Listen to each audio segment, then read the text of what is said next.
r/pettyrevenge ex called me wrong name, so I humiliated her at dinner. Actually, it's David, Sarah. You know, the guy who used to rub your feet every night while you complained about your job at the marketing firm. The words hung in the air like smoke from an expensive cigar, and I watched Sarah's face drain of color faster than wine spilling on white tablecloth. Her new boyfriend, some finance bro named Chad or Brad or whatever, looked between us with the confused expression of someone who just walked into the middle of a foreign film without subtitles. "Oh, sorry," Sarah stammered, her fingers tightening around her champagne flute. "I meant David, of course. It's just been so long since we... Since we what?" I leaned back in the plush leather chair, finally feeling like I had some control in this godforsaken situation. "Since we talked. Because you called me Marcus 3 times in the last 10 minutes, and we both know that wasn't an accident." This whole dinner had been her idea. Some twisted olive branch after 6 months of radio silence following our spectacular breakup. "I want us to be friends," she texted me last week. "Can we all grab dinner? I want you to meet someone special." What she really wanted was to parade her upgrade in front of me.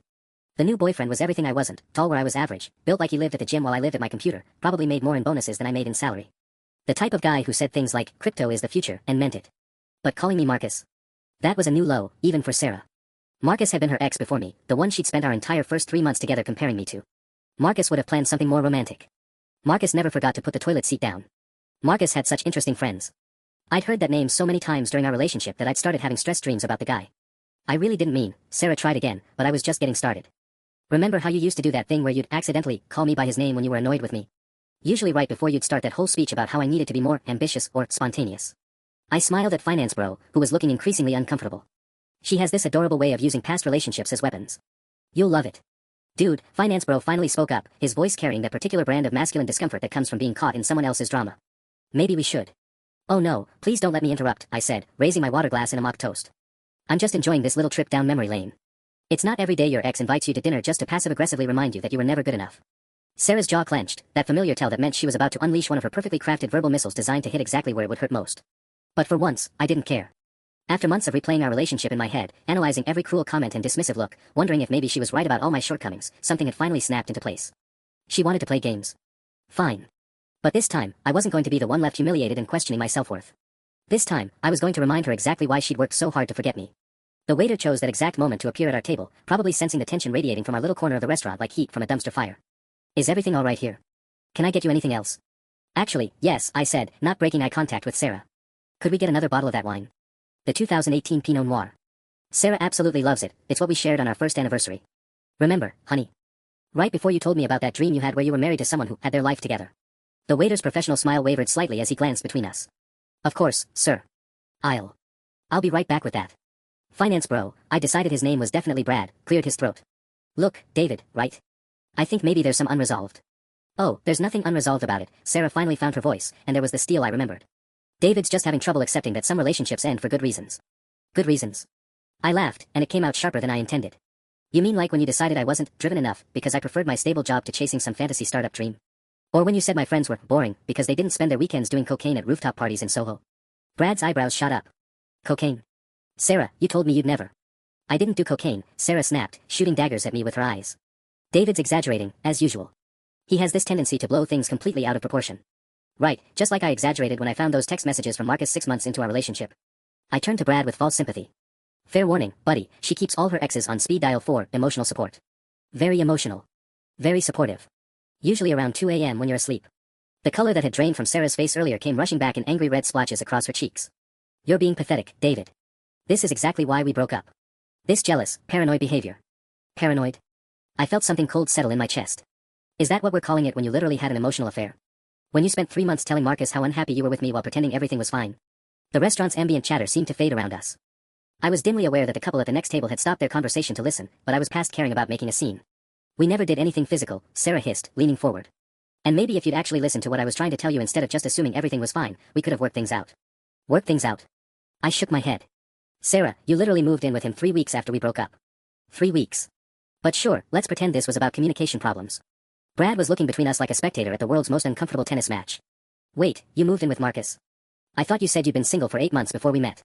The silence that followed was deafening. Sarah's mouth opened and closed like a fish gasping for air, and I felt a surge of indication so strong it was almost dizzying. "Oops," I said softly. "Did I say something wrong, Sarah? Or should I call you, well, what should I call you? It's so hard to keep track of all your different versions." The waiter returned with our wine, took one look at the tension crackling around our table, and practically fled without a word. This was about to get very, very messy. Sarah's face went through about 17 different expressions in the space of 3 seconds. I watched her mental gymnastics routine as she tried to figure out how to dig herself out of the hole I just shoved her into. Meanwhile, Brad was staring at her like she'd just told him she was actually 3 raccoons in a trench coat. That's not. David, you're twisting things, she finally managed, but her voice had lost that confident edge. Brad, I can explain. 8 months, Brad repeated slowly, like he was trying to solve a math problem. You said you'd been single for 8 months. Living alone, healing, focusing on yourself. I was focusing on myself, Sarah insisted, reaching for his hand across the table. He didn't pull away, but he didn't exactly lean into it either. Moving in with Marcus was just practical. Rent in the city is expensive, and we were trying to figure things out as friends. Friends, I snorted. Right. The kind of friends who share a lease and a bed and apparently an entire relationship while telling everyone they're working on themselves. We weren't together when I moved in, Sarah shot back, her composure cracking like ice in spring. It was complicated. Not that you'd understand complexity, David. Everything was always so black and white with you. The irony wasn't lost on me that she was accusing me of seeing things in black and white while literally lying to her current boyfriend about her relationship history. But I wasn't about to let her redirect this conversation into another lecture about my supposed character flaws. You're right, Sarah. I'm simple-minded. Which is probably why it took me so long to figure out that you'd been planning your exit strategy for months. I turned to Brad, who was looking increasingly like he wanted to be literally anywhere else. Did she tell you about the vision board? David, don't, Sarah warned, and there was real panic in her voice now. Oh, this is good, I continued, warming to my theme. Sarah makes these vision boards every new year. Cut out pictures from magazines, very Pinterest. The one she made in January of our last year together. Had pictures of downtown lofts, fancy restaurants, guys in expensive suits. I paused dramatically. Weird thing was, none of those suit-wearing guys looked anything like me. More like Marcus, actually. Brad's hand moved away from Sarah's like she was radioactive. A vision board for your relationship. It wasn't about relationships, Sarah said quickly. It was about career goals, lifestyle aspirations. And the perfect boyfriend to match, I finished. She showed it to me in March, said she wanted us to level up together. Asked if I'd ever considered getting into sales, maybe working out more, changing my whole aesthetic. I gestured at myself. Apparently, software developers don't photograph well for vision boards. The thing was, I'd actually tried. God help me, I'd actually gone out and bought new clothes, started going to the gym, even looked into a few sales positions that made my skin crawl. All because Sarah had made me feel like I wasn't enough as I was. That's not fair, Sarah's voice was getting higher, more defensive. I was trying to motivate you. You were stuck in a rut, playing video games every night, ordering takeout. I was happy, I said simply. I had a job I liked, hobbies I enjoyed, friends who didn't judge me for not having a 6-figure salary or a gym membership. But that wasn't good enough for you, was it? Brad was looking at Sarah like he was seeing her for the first time. So let me get this straight. You were with David, but unhappy because he wasn't ambitious enough. So you started talking to your ex Marcus about how unhappy you were. Then you broke up with David and immediately moved in with Marcus. But you told me you'd been single and soul-searching. It's more complicated than that, Sarah protested, but even she seemed to realize how weak it sounded. And now, I added helpfully, she's having dinner with both of us, calling me by her other ex's name. Seeing a pattern here, Brad? The look Brad gave Sarah could have frozen champagne. Brad set down his wine glass with the kind of deliberate precision that meant he was either about to explode or walk away entirely. Sarah, is there anything else you want to tell me? Because I'm starting to feel like I'm dating someone I don't actually know. Sarah's eyes darted between us, and I could practically see the wheels turning as she calculated her next move. This was classic Sarah. When cornered, she'd either go nuclear or play the victim. Sometimes both. You know what? She straightened in her chair, and I recognized the shift immediately. Here came the counterattack. I don't have to justify my past to either of you. David, you're sitting here trying to embarrass me because you can't handle that I moved on. And Brad, if you can't trust me enough to understand that relationships are complicated, then maybe we need to reevaluate things. I had to admire the strategy. Turn defense into offense, make everyone else the problem. It was the same move she'd pulled during our breakup when I confronted her about the Marcus texts. Oh, that's rich, I laughed. Now we're the problem for expecting basic honesty. Honesty? Sarah's voice pitched higher. You want to talk about honesty? Should I tell Brad about how you used to go through my phone when I was in the shower? How you'd interrogate me about every text message? Brad's attention snapped back to me, and I felt the first flicker of uncertainty. Because she wasn't entirely wrong, toward the end, I had been checking her phone. When someone you love starts treating you like a placeholder while they shop for an upgrade, paranoia becomes a survival mechanism. I looked at your phone twice, I said carefully. Both times after you'd been working late, 3 nights in a row and coming home smelling like someone else's cologne. See? Sarah gestured at me like I was Exhibit A in a criminal trial. This is what I had to deal with. Constant suspicion, jealousy, accusations. David turned into this possessive, insecure person who couldn't handle that I had a life outside our relationship. I felt heat creeping up my neck. She was rewriting history in real time, turning my reasonable concerns into character defects. It was masterful, really, take the natural consequences of her shady behavior and use them as evidence that I was the problem all along. Possessive, I repeated. Right. Like when I was possessive enough to ask why you were texting your ex at midnight. Or when I was insecure enough to wonder why you suddenly needed to work late every night after 2 years of being home by 6. I was building my career. Sarah shot back. But you couldn't handle dating someone with ambition. You wanted me to come home and play house while you spent another evening in your pajamas coding. Brad was watching this exchange like a spectator at a car crash, probably wondering how his nice dinner had turned into relationship court. But something in Sarah's tone, that familiar condescension when she talked about my work, lit a fuse I'd thought was long extinguished. My pajamas, I said slowly. You mean the clothes I wore while working from home at the job that paid for half your rent? The same job you bragged about to your friends when you wanted to sound like you were dating someone successful? Don't twist my words. Which version was the twist? I leaned forward, my voice dropping. When you told people I was a tech entrepreneur at parties, or when you told Marcus I was a basement dweller with no social skills? Because I saw both of those texts, Sarah. The restaurant seemed to hold its breath. Even the servers had started giving our table a wide berth. Sarah's face went pale again, but this time there was something dangerous in her eyes. You know what your real problem is, David? Sarah's voice dropped to that deadly quiet tone I remembered from our worst fights. You're still so hung up on me that you'd rather destroy any chance we have at being civilized adults than let me be happy. She turned to Brad, her expression shifting into something softer, more vulnerable. I invited him tonight because I felt guilty about how things ended. I thought maybe we could all be mature about this, but clearly David isn't ready for that. I felt my chest tighten as she played the card I should have seen coming. Saint Sarah, trying to do the right thing, victimized by her bitter ex who couldn't let go. It was the same narrative she'd spun for her friends, her family, probably half of Manhattan by now. Mature, I said, tasting the word like it was poison. Is that what we're calling it when you invite your ex to dinner just so you can humiliate him in front of your new boyfriend? Because that's what this is, isn't it? You wanted Brad to see me as the pathetic loser you've painted me as. Brad shifted uncomfortably. Look, maybe I should just. No, stay, I said, holding up a hand. Sarah went through all this trouble to arrange this little performance. We should let her finish. I looked directly at her. Tell him about the bet. If I thought Sarah had gone pale before, it was nothing compared to now. She looked like she'd seen a ghost, specifically, the ghost of her own shitty behavior coming back to haunt her. What bet? Brad asked, glancing between us. David, don't, Sarah whispered, and for the first time tonight, she sounded genuinely scared. Oh, come on. It's a great story. I felt something dark and satisfying unfurl in my chest. See, about a month before we broke up, Sarah went out for drinks with her girlfriends. Came home giggling about how they'd made a bet about which one of them would upgrade their boyfriend first. That's not, you're taking it out of context. The rules were simple, I continued, my voice steady despite the anger coursing through me. Whoever could trade up for someone with a better job, better apartment, better car, basically better everything, would win. The prize was a weekend in the Hamptons, paid for by the losers. Brad's fork clattered against his plate. Are you serious? Dead serious. Sarah told me about it that night because she was drunk and thought it was hilarious. Said she obviously wasn't participating because she loved me just the way I was. I let out a bitter laugh. Guess who paid for her Hamptons weekend 3 months later? Sarah's hands were shaking now. You're making it sound worse than it was. It was just stupid girl talk, meaningless. Meaningless? I turned to Brad. Ask her what category she put you in. Career prospects. Physical fitness. Trust fund. Sarah, Brad's voice was ice cold. Please tell me he's lying. The silence stretched so long I could hear the kitchen staff clattering dishes 3 rooms away. Sarah opened her mouth twice before any words came out. It wasn't like that. The girls were we were joking around, and yes, maybe there was some silly competition, but I never. Never what? Never sized me up like livestock. I felt years of suppressed rage bubbling to the surface. Never made spreadsheets comparing my salary to Marcus's. Never calculated whether Brad's finance job was worth more points than my tech career. Spreadsheets. Brad's voice cracked slightly. Sarah buried her face in her hands. Oh God, David, stop. Please. But I was done being the bigger person. Done protecting her feelings while she shredded mine. She color-coded them, I said conversationally. Green for upgrade potential, red for deal breakers. Very thorough. The silence that followed was so complete I could hear my own heartbeat. Sarah sat frozen with her face in her hands while Brad stared at her like she'd just confessed to running a puppy mill. I should have felt victorious, after all, this was exactly what I'd wanted. But instead, I felt something hollow and ugly settling in my stomach. Spreadsheets, Brad repeated, his voice barely above a whisper. You made spreadsheets about rating boyfriends? Sarah finally lifted her head, mascara smudged under her eyes. Brad, please, let me explain. What's to explain, he said, pushing back from the table. You've been treating relationships like some kind of commodity trading. How long have we been together, Sarah? 6 months. Have you been grading me this whole time? I watched the train wreck I'd orchestrated and felt a sick twist of something that might have been guilt. This wasn't just about getting back at Sarah anymore, I was destroying her current relationship in real time, right here in a restaurant full of innocent people trying to enjoy their overpriced pasta. It's not like that, Sarah said desperately, reaching for Brad's arm. Those spreadsheets were from when I was with David. I was confused, trying to figure out what I wanted. By scoring us like we're Olympic diving competitions. Brad shook her off. Jesus, Sarah. Did Marcus know?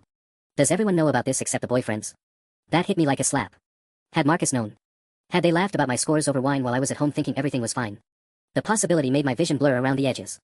No one knows, Sarah said quickly. It was private, just me trying to work through my feelings. By reducing human beings to data points, I finished. Very romantic approach to love, Sarah. The waiter appeared again, probably sent by a manager to check on the table that was single-handedly ruining the restaurant's ambience. Is everything all right? Perhaps I could. We're fine, Sarah snapped, then immediately softened her tone. Sorry, we need a few minutes. The waiter retreated, but I noticed how he lingered near the hostess stand, clearly keeping an eye on us. Other diners weren't even pretending not to stare anymore. A woman at the bar had her phone out, whether she was recording or texting someone about the drama, I couldn't tell. You know what the really sick part is? Brad was talking to Sarah, but loud enough that half the restaurant could hear. I actually thought you were different. When you told me about your ex who wasn't ambitious enough, I felt sorry for you. Thought you just had bad luck with guys. You did have bad luck, I said, surprising myself. You dated me. Both of them looked at me like I'd grown a second head. What? Sarah's voice was small, confused. You heard me. You want to know what your biggest mistake was? Dating someone who actually loved you instead of someone who'd play your games. I stood up, my chair scraping against the floor. You want a relationship that's all strategy and optimization. Congratulations. You found each other. Brad's face went red. What's that supposed to mean? It means you're perfect for each other, I said, pulling out my wallet.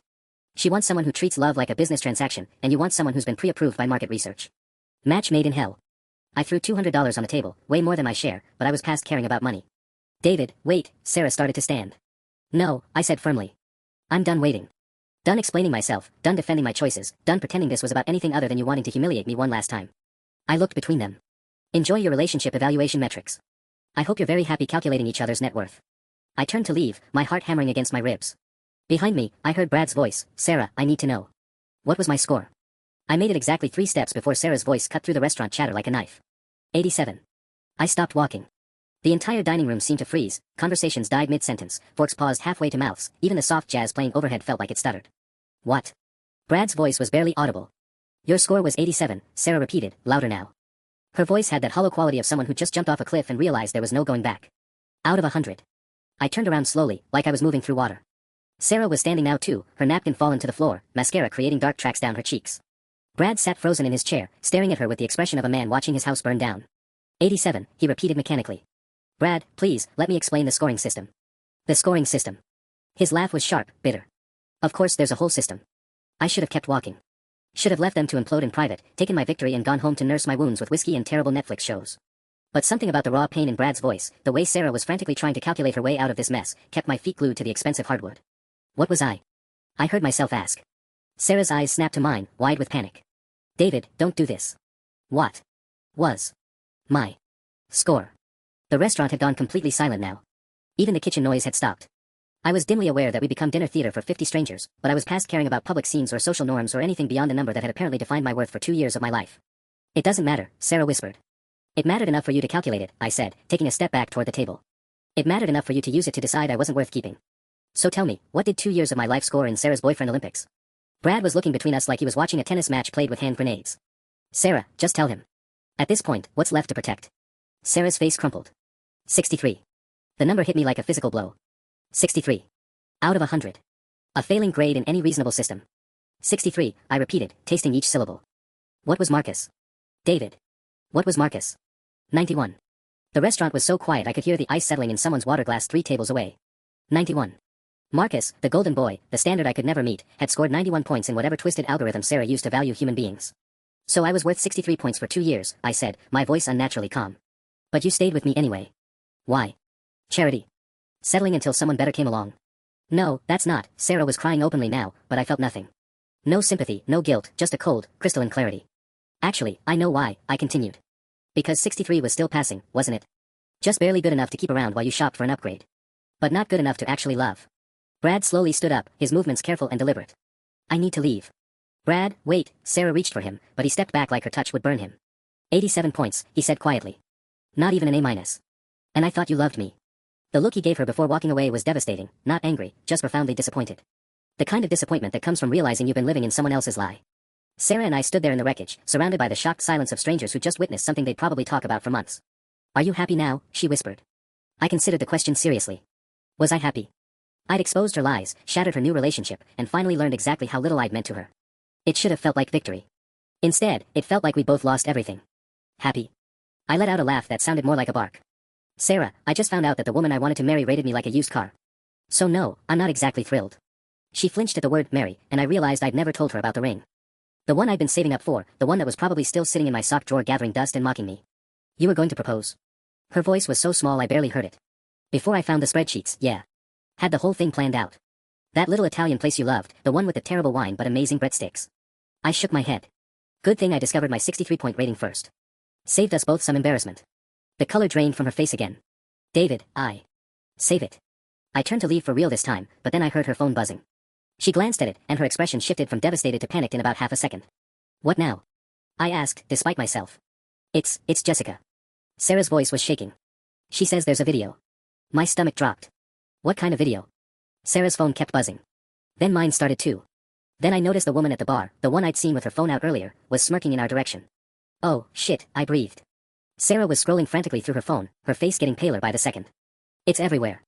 Instagram, TikTok, someone posted it with the caption, "Rich girl rates boyfriends like Amazon products." My phone was blowing up too. Texts from coworkers, college friends, people I hadn't talked to in years. All asking variations of, "Dude, is this you in this restaurant video?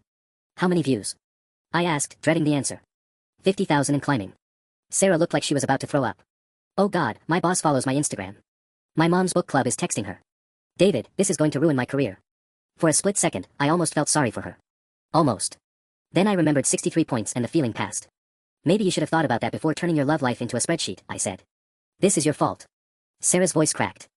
You're the one who brought up the bet, the scoring, all of it. You destroyed my relationship and now you've destroyed my reputation too. I destroyed your relationship. I stared at her incredulously. Sarah, you destroyed your relationship the moment you decided to treat Brad like a stock portfolio. I just made him aware of it. You're vindictive and petty, Anne. And worth 63 points, apparently. I pulled out my phone as it buzzed again. This time it was my boss. At 8 p.m. on a Saturday. That couldn't be good. Mr. Chin. I answered, already knowing this conversation wasn't going to go well. David, I need you to come in Monday morning. We need to discuss some concerns that have been brought to our attention. I closed my eyes. The video. The video. Our clients don't appreciate their software developers becoming viral sensations, especially for personal disputes. I understand. I hope you do. We'll talk Monday. He hung up. Sarah was watching me with something that might have been guilt. Your job, she asked quietly. Probably gone. I looked around at the restaurant full of people still staring at us, phones out, probably posting follow-up videos. Along with any chance of this dying down quietly. Sarah's phone rang. She looked at the caller ID and went white. It's my mom. For the first time all night, we were both on the same side, the losing side. Sarah's phone kept ringing, the shrill sound cutting through what was left of my adrenaline high like a rusty knife. She stared at it like it was a live grenade, her thumb hovering over the decline button. Answer it, I said, surprised by how tired my own voice sounded. Putting it off won't make it better. She looked at me with something between gratitude and horror, then swiped to accept the call. Hi, Mom, she said, attempting normalcy and failing spectacularly. I couldn't hear the other side of the conversation, but I could see Sarah's face crumbling in real time. Her free hand gripped the edge of the table so hard her knuckles went white. No, Mom, it's not. I can explain. What do you mean Margaret saw it? How did Margaret? She closed her eyes. Yes, I know how this looks, but... My own phone buzzed again. This time it was a text from my sister Katie. Holy shit, is this really you? Mom's freaking out. She saw it on Facebook. Facebook, David. When did Mom join Facebook? I scrolled through my notifications with mounting horror. The video had somehow made its way from TikTok to Instagram to Facebook to what looked like Twitter. Someone had even uploaded it to YouTube with the title, entitled Woman Destroys 2 Relationships with Boyfriend Rating System, Must Watch. The comments were extensive. User RedPillTruth 2023, this is why you never trust women with your emotions, bro. User Coffee Shop Philosopher, 63 points. King, you dodged a bullet. She did you a favor. User Sarah K_marketing, OMG I work with this girl. She's always bragging about her boyfriend's salaries in the break room. That last one made my stomach clench. Someone from Sarah's office had recognized her. This wasn't just going viral, it was getting personal. Mom, please don't call Dad, Sarah was saying into her phone, tears streaming down her face now. I can handle this myself. No, you don't need to fly down here. Mom, please. She pulled the phone away from her ear as what sounded like shouting erupted from the speaker. Even I could make out words like humiliation and how we raised you and what will people think. Your parents. I asked when she hung up. Dad's cutting my trust fund. Her voice was hollow. Mom's too disappointed to speak to me right now. Apparently, Mrs. Henderson from their country club called to ask if they'd seen the video of Sarah acting like a common trollop. I almost laughed at that. Almost. Mrs. Henderson said, trollop. Mrs. Henderson loves using words from 1952. Sarah slumped back into her chair. This is a nightmare. My career is over. My family's disowning me. And for what? Because you couldn't handle being broken up with like an adult. The accusation hit me wrong, sparking the anger I thought had finally burned out. Like an adult. I leaned forward. Sarah, you emotionally cheated on me for months, lied to your new boyfriend about your relationship history, and tonight you called me by your ex's name just to watch me squirm. Then you had the audacity to act like I was the problem for calling you out on it. So you destroyed my entire life as payback. I told the truth. Everything I said tonight was true, and you know it. My phone buzzed again, this time it was my landlord. My stomach dropped. You want to talk about adults? Adults don't rate their partners like homework assignments. And adults don't air their dirty laundry in public restaurants. Sarah shot back. You made it public the moment you posted those scores in your group chat. Did you really think something like that would stay secret forever? Sarah's face went ashen. How did you know about the group chat? The question hung in the air between us like smoke. Because I hadn't known about any group chat. I'd just made an educated guess based on her reaction to the whole situation, but apparently I'd hit closer to home than I'd realized. What group chat, Sarah? Nothing. There's no group chat. But it was too late. The panic in her eyes told me everything I needed to know. Oh my God, I breathed. You shared the scores with your friends, didn't you? The silence was answer enough. How many people, Sarah? She was shaking her head frantically, but her phone kept buzzing with what I could only assume were damage control messages from the friend group that apparently knew my score before I did. It wasn't like that, she whispered. We all shared things sometimes, it was just. How many people? My voice cracked like a whip across the restaurant. The few diners who hadn't already left were now openly filming us, probably hoping for part 2 of whatever viral goldmine they'd stumbled into. The core group, she said finally. Jessica, Amanda, Chloe, and Madison. But David, they swore they'd never tell anyone. 4 people. I felt something cold and sharp settle in my chest. 4 of your friends knew that you rated me a 63 while I was buying you anniversary gifts and planning a future with you. The memory hit me like a freight train. Jessica's birthday party, 2 months before our breakup. The way the conversation had died when I walked into the kitchen where Sarah and her friends were clustered around someone's phone. How they'd all looked at me with these weird, pitying expressions that I chalked up to too much wine. They'd been looking at my score. Oh Jesus, I muttered, pieces clicking into place. The birthday party. They were all so weird around me that night. Amanda kept asking if I was happy and Jessica wouldn't make eye contact. David. They knew. I was standing again, my chair toppling backward. They all knew you thought I was barely passing grade while I was standing there like an idiot, trying to make conversation about your promotion. Sarah's phone rang again. This time the caller ID read, Amanda Chen, and I could see Sarah's hand trembling as she declined the call. Let me guess, I said, my voice deadly quiet. Amanda's calling to tell you the videos reached your extended friend group. How long before everyone we know has seen your little scoring system? My own phone lit up with an incoming call from my best friend Mike. Then another from my brother. Then my college roommate who I hadn't spoken to in 2 years. This is spiraling, Sarah said, stating the obvious with the kind of panicked clarity that comes right before a complete breakdown. We need to do damage control. Delete social media accounts, maybe release a joint statement explaining. A joint statement? I stared at her incredulously. Sarah, there's a video of you admitting you rated me 63 points out of 100. What exactly are we going to explain? That you were conducting relationship research? We could say it was taken out of context. Stop. I held up my hand. Just stop. You can't PR your way out of this one. But even as I said it, I could see the wheels turning behind her eyes. Sarah wasn't the type to go down without a fight, especially when her carefully curated image was on the line. She was already calculating angles, crafting narratives, figuring out how to spin this disaster into something manageable. You're right, she said suddenly, her voice shifting into something smoother, more controlled. We can't explain this away. But we can control the narrative. What are you talking about? Sarah pulled out her phone and opened the camera app. We're going to make our own video. A heartfelt apology, 2 exes who've realized they've been handling things immaturely.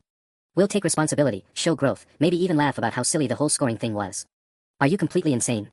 Think about it, David. Right now we're both the villains in this story. But if we get ahead of it, show we're better people who've learned from our mistakes. She was already checking her makeup in the camera, wiping away mascara streaks. We could turn this around. I watched her transform before my eyes from devastated ex-girlfriend back into the calculated social media strategist who'd probably caused half this mess in the first place. That's when I realized Sarah hadn't learned anything tonight. She was already planning her next performance. You want to make a video, I repeated slowly, like I was talking to someone who'd suffered a head injury. Right here. Right now. While we're literally surrounded by people recording us anyway. It's perfect timing, Sarah insisted, her voice taking on that manic energy she got when she was deep in crisis management mode. We're already viral. We might as well control the message. I looked around the restaurant at the sea of phones pointed in our direction. The hostess was having what looked like a heated conversation with the manager, both of them gesturing toward our table. Other diners were whispering behind their hands while blatantly filming us. Sarah, listen to yourself. You just lost your boyfriend, probably your job, your family's furious, and your first instinct is to double down on social media. My first instinct is to survive, she snapped back. Something you might understand if you'd ever had anything real to lose. The insult landed like a slap. There she was, the real Sarah, the one who came out when her back was against the wall. The one who'd rather burn everything down than admit she might have been wrong. Right, I said quietly. Because I'm just a 63-point loser with nothing real to lose. How could I possibly understand consequence management? My phone rang again. This time it was my mother, and I knew with absolute certainty that answering it would somehow make everything infinitely worse. But ignoring it felt like cowardice, and I'd been a coward in this relationship long enough. Hi, Mom. David Matthew Richardson. The full name. I was officially in the deepest possible trouble. Please tell me that this video everyone's sending me is some kind of horrible joke. I wish I could, Mom. That woman gave you a grade. Like you were a term paper. In the background, I could hear my father asking what was going on, followed by my mother's voice explaining the situation with the kind of outraged precision that only comes from a retired high school principal who's discovered her child has become an educational cautionary tale. It's complicated, Mom. Complicated? David, the entire town has seen this video. Mrs. Patterson called me 20 minutes ago because her granddaughter showed it to her on the TikTok. Mrs. Patterson doesn't even know what TikTok is. Sarah was still messing with her phone, apparently serious about her damage control video idea. She'd moved to the other side of our table to catch better lighting from the window, completely oblivious to the fact that her plan was absolutely insane.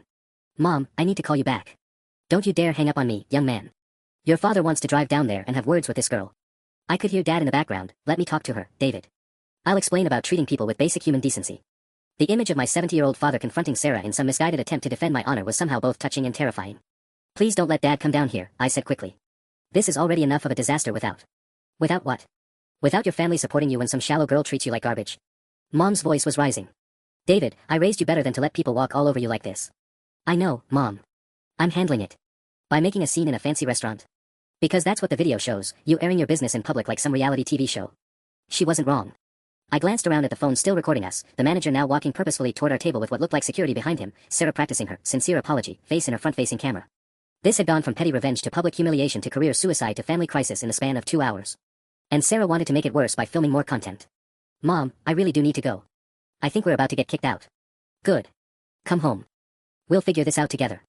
She hung up, leaving me standing in the wreckage of what had started as a simple dinner, watching my ex-girlfriend prepare to turn our mutual destruction into content. The manager cleared his throat behind me. Sir. I'm going to need you both to leave. Now. I turned to face the manager, a thin man in his 50s who looked like he'd rather be literally anywhere else. Behind him stood 2 security guards who were trying very hard to look professional while obviously being entertained by the whole situation. Of course, I said, pulling out my phone to silence another incoming call. I'm sorry about all this. Sir, we understand that personal matters can be intense, the manager said diplomatically, but we have other guests to consider, and frankly, this situation has gotten out of hand. Sarah finally looked up from her phone preparation.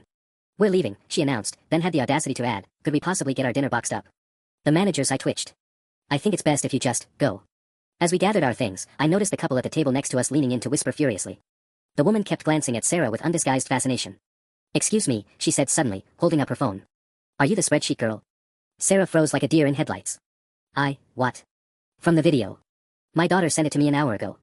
You're already a meme. The woman seemed genuinely excited about this. There's one where they put your face over a teacher giving grades, and another where. Please don't, Sarah interrupted, her voice cracking.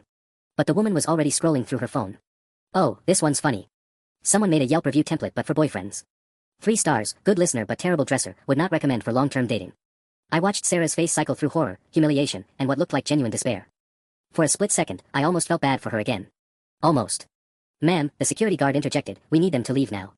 As we walked toward the exit, my phone buzzed with a text from an unknown number, saw the video. Dodged a bullet there, bro, Marcus. I stopped walking so suddenly that Sarah bumped into me. What now? She asked. I showed her the text. The color drained from her face so fast I thought she might faint. He's texting you. How did he even get your number? Mutual friends, probably. The important question is why he's texting me. I looked at her more closely. Sarah, please tell me you didn't rape Marcus after you got back together. Her silence was deafening. Oh my God, you did. You scored your ex-boyfriend who you emotionally cheated with. I started laughing, but it wasn't a happy sound. What was his rating the second time around? Still 91, or did living with him knock off a few points? David, stop. No wonder he's texting me. He probably saw the video and realized he was just another data point in your relationship algorithm. My phone buzzed again with another text from Marcus, coffee tomorrow. We need to talk. Sarah grabbed my arm. You can't meet with him. Why not? Maybe he has some insight into your scoring methodology. I could finally understand what made me worth 30 points less than the competition. Because she stopped herself, but the damage was done. He's what, Sarah? The security guards were getting impatient, gesturing toward the door more insistently. Other diners were blatantly filming our conversation now, probably hoping for part 3 of the viral saga. He's vindictive, Sarah finally whispered. If you two start comparing notes. Then what? The truth comes out about how you've been treating relationships like a scoring competition. I think that ship has sailed. As we finally made it outside into the cold night air, my phone rang again. This time it was my boss's boss. At 9 p.m. on a Saturday. This was about to get so much worse. I declined the call from my boss's boss, but the damage was already done. The fact that C-level executives were calling me on a Saturday night meant this had escalated beyond awkward personal drama into potential corporate liability. Sarah was still gripping my arm, her perfectly manicured nails digging into my jacket. David, please. If you meet with Marcus, if this gets any bigger. Any bigger. I gestured at the restaurant windows where faces were still pressed against the glass, phones recording our exit. Sarah, we're already the main character in everyone's Saturday night entertainment. How much bigger can this get? My phone buzzed with the answer, a notification from LinkedIn. Someone had tagged me in a post about maintaining professional boundaries in personal relationships. My work profile. My actual, professional LinkedIn profile was now connected to the boyfriend rating video. Oh, fuck, I breathed, scrolling through the comments. Colleagues, clients, people I'd interviewed with years ago, they were all seeing this. Worse, they were commenting. Richard Hayes, senior developer at TechFlow Solutions, yikes, David. Hope you're doing okay, man. Jennifer Kim, project manager at Datadyne, this is why I keep my personal life private. Prayers up for everyone involved. Marcus Thompson, investment analyst, looking forward to our conversation tomorrow, David. Sarah saw Marcus's comment at the same time I did. Her face went completely white. He's commenting on your LinkedIn, she whispered. He's making this professional. He's making it professional. I stared at her incredulously. Sarah, my coworkers are seeing a video of my ex-girlfriend explaining why I scored lower than her other boyfriends. It was already professional suicide before Marcus showed up. The restaurant's valet stand was creating an awkward bottleneck as other diners tried to leave while sneaking photos of us. I heard someone whisper, that's them. The spreadsheet couple, like we were minor celebrities at a red carpet event. We need to get out of here, Sarah said, looking around frantically. My car's in the garage across the street. As we started walking, my phone rang again. This time it was Katie, my sister, and her timing couldn't have been worse. David, what the hell is happening? Mom called Dad, Dad called me, and now there's some video of you having a breakdown in a restaurant. I'm not having a breakdown. Ryan's little sister just sent me a TikTok where someone auto-tuned your voice saying 63 points into a song. A song, David. You're a meme. I stopped walking. Someone made a song. It's got like 200,000 likes already. Ryan thinks it's hilarious, but I'm worried about. A car honked as we crossed the street. The driver had their window down and was filming us with their phone. Spreadsheet girl, they yelled. What's your Uber rating? Sarah made a sound like a wounded animal. Katie, I'll call you back, I said, hanging up just as we reached the parking garage. This is spiraling completely out of control, Sarah said, fumbling with her parking ticket. We need a plan. A real plan, not just damage control. The plan is simple, I replied, watching another notification pop up on my phone, this time from Facebook, where apparently my college roommate had shared the video with the caption, remember when David's biggest problem was choosing his major? We go home, delete our social media, and pray this dies down before we both lose everything. Sarah's phone started ringing. The caller ID read, Dad, and she looked like she was about to be sick. He never calls, she whispered. He only calls when something's really wrong. She answered with a shaking voice. Hi, Daddy. Even from 3 feet away, I could hear the shouting. This was about to get infinitely worse. Sarah's face went through every stage of grief in about 30 seconds as her father's voice boomed through the phone speaker. I couldn't make out exact words, but the tone was unmistakably that of a man who'd built a successful law practice on intimidation and was now turning those skills on his daughter. Daddy, please, if you'd just let me explain, Sarah tried, but was immediately cut off by another barrage of what sounded like legal terminology mixed with parental disappointment. My own phone buzzed with a text from Marcus, check your email. Thought you should see this before tomorrow. With a sense of impending doom, I opened my email app. The subject line read, FWD, interesting methodology, and the sender was Marcus Thompson. Below that was a forwarded email chain between Sarah and someone named Dr. Elizabeth Hartwell. The timestamp was from 6 months ago. Sarah, I said slowly, who's Dr. Elizabeth Hartwell? Sarah's conversation with her father stuttered. What? How do you know that name? Because Marcus just forwarded me an email chain between you and her. From when we were still dating. The color that had been slowly returning to Sarah's face disappeared entirely. She mumbled something to her father about calling him back and hung up, which immediately triggered another incoming call that she declined. Let me see that, she demanded, reaching for my phone. I held it away from her and kept reading. What I found made my stomach drop into my shoes. Jesus Christ, Sarah. You were getting academic advice on relationship optimization. From a psychology professor. The emails laid out everything in excruciating detail. Sarah had reached out to Dr. Hartwell, apparently her former professor from business school, asking for guidance on maximizing relationship outcomes through data-driven analysis. The professor had suggested treating partner selection like market research, complete with scoring metrics and comparison charts. It wasn't like that, Sarah said desperately. Dr. Hartwell was just helping me understand my patterns. Your patterns? I scrolled down to an email where Sarah had literally attached a spreadsheet comparing me, Marcus, and 2 other guys I'd never heard of across categories like financial potential, social status, and long-term viability. You sent our relationship stats to your fucking professor. She's a relationship expert. I was trying to make better choices. By treating human beings like a case study. My voice was getting loud enough that other people in the parking garage were starting to stare. How long were you collecting data on me, Sarah? First date. First kiss. The first time I told you I loved you. Sarah's phone rang again. This time it was a number I didn't recognize, but she looked at it with pure terror. That's Dr. Hartwell, she whispered. Oh God, she must have seen the video. If this gets back to the university, if they think she was involved in some kind of unethical research. Unethical research. I stared at her. Sarah, you turned me into an unwilling test subject. Did you get my consent for this little experiment? Did Marcus know? Do any of your boyfriends know they're part of your thesis project? The email chain kept going. Monthly updates on my performance metrics. Adjustments to scoring criteria. At one point, Dr. Hartwell had suggested Sarah consider controlled variables, essentially, dating multiple people simultaneously to better compare results. Tell me you didn't, I said quietly. Didn't what? Tell me you weren't dating other people while we were together. For research purposes. Sarah's silence was answer enough. My phone started ringing. The caller ID showed my boss's boss's boss, the CEO of our company. On a Saturday night. At 9:30 p.m. This wasn't just career suicide anymore. This was career nuclear warfare. And somewhere in the distance, I could hear sirens. I let the CEO's call go to voicemail and looked at Sarah, who was now crying openly in the fluorescent lighting of the parking garage. The sirens aren't for us, are they? I asked, though I already knew the answer from the way she was staring at her phone in horror. Someone called the police, she whispered. Jessica just texted. They said we were having a domestic disturbance at the restaurant. As if on cue, 2 squad cars pulled into the garage, their lights painting the concrete walls in alternating red and blue.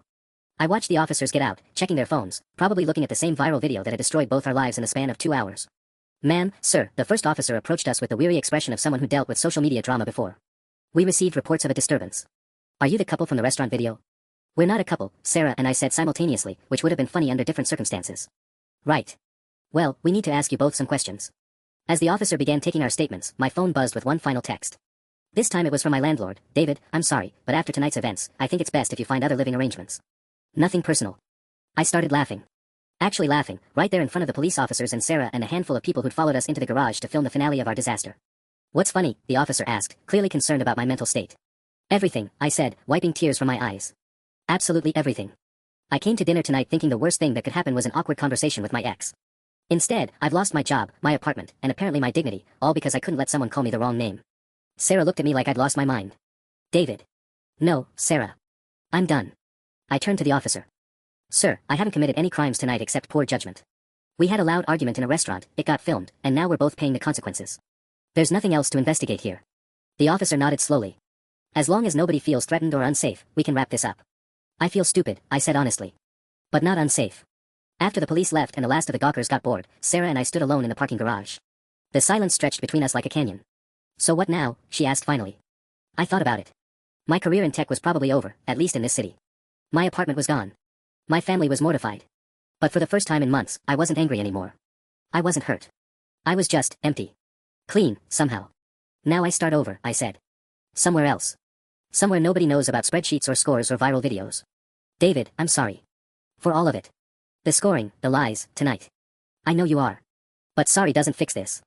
I looked at her one last time, really looked at her. You know what the worst part is? I would have been happy being a 63 for the rest of my life if you just loved me anyway. But you couldn't do that, could you? She didn't answer, which was answer enough. I walked away from Sarah Caldwell for the last time, leaving her standing alone under the harsh garage lights with her phone full of missed calls and her carefully constructed world in ruins. 6 months later, I was coding for a small startup in Portland, where nobody cared about my internet history and my boss had never heard of TikTok. Sometimes, starting over is the only way to win.